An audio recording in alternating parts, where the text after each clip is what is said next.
ஒரு அடர்ந்த காட்டில் பல விலங்குகள் வாழ்ந்து வந்தன.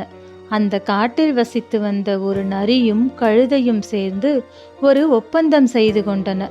தினந்தோறும் இருவரும் ஒன்றாகவே சேர்ந்து இரை தேடச் செல்ல வேண்டும் என்றும், 2 பேரில் யாருக்கு என்ன ஆபத்து ஏற்பட்டாலும் மற்றவர் அந்த ஆபத்தை எதிர்த்து போராடுவது என்றும் அந்த ஒப்பந்தத்தின் மூலம் உறுதி செய்து கொண்டன. ஒரு நாள் நரி தன் நண்பனான கழுதையை இரை தேடுவதற்கு அழைக்கச் செல்வதற்காக கழுதையின் இருப்பிடத்தை நோக்கி சென்று கொண்டிருந்தது. அந்த வழியாக சிங்கம் ஒன்று இரை தேடி வந்து கொண்டிருந்தது. அது நரியை கண்டதும் வழிமறித்தது.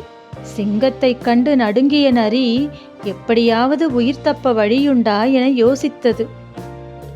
நரி உடனே சிங்கத்தை நோக்கி, காட்டுராஜா, அற்ப பிராணியாகிய என்னை கடித்து தின்பதால் உங்கள் பசி சற்றும் அடங்கப் போவதில்லை. உங்களுக்கு நான் மாற்று ஏற்பாடு ஒன்றை செய்து தர முடியும். என் நண்பனாக கொழுத்த கழுதை ஒன்று இருக்கிறது.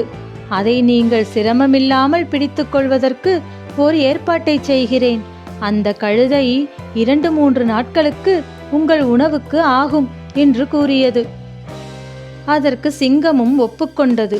இருந்தாலும் என்னை ஏமாற்ற நினைத்தால் உன் கதை முடிந்துவிடும் என்று எச்சரித்து நரியை அனுப்பியது. சிங்கத்தை ஓரிடத்தில் மறைவாக நிற்குமாறு கூறிவிட்டு கழுதையின் இருப்பிடத்திற்கு சென்றது நரி. கழுதையிடம் சென்ற நரி, நண்பனே, இரை தேடச் செல்லலாமா என்று கழுதையை அழைத்து கொண்டு சிங்கம் மறைந்திருந்த இடத்திற்கு வந்து சேர்ந்தது. கழுதையை சிங்கம் மறைந்திருக்கும் இடத்திற்கு அருகாமையில் கொண்டு வந்து நிறுத்தியது நரி. சிங்கம் கழுதையின் மீது பாய்ந்து அதை இரையாக்கியது. கழுதை நரியின் நம்பிக்கை துரோகத்தை எண்ணி வருந்தி சிங்கத்திடம் அதன் உயிரை விட்டது. பிறகு சிங்கம் நரியின் மீதும் பாய்ந்து பிடித்து கொண்டது.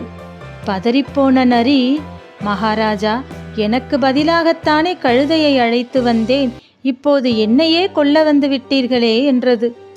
நெருக்கமான நண்பனையே காட்டிக் கொடுக்க தயங்காத உன்னை நம்பவே முடியாது. நாளை நீ உயிர் தப்புவதற்காக வேறு ஒரு பலம் வாய்ந்த விலங்கிடம் என்னை காட்டிக் கொடுக்க மாட்டாய் என்பது என்ன நிச்சயம்?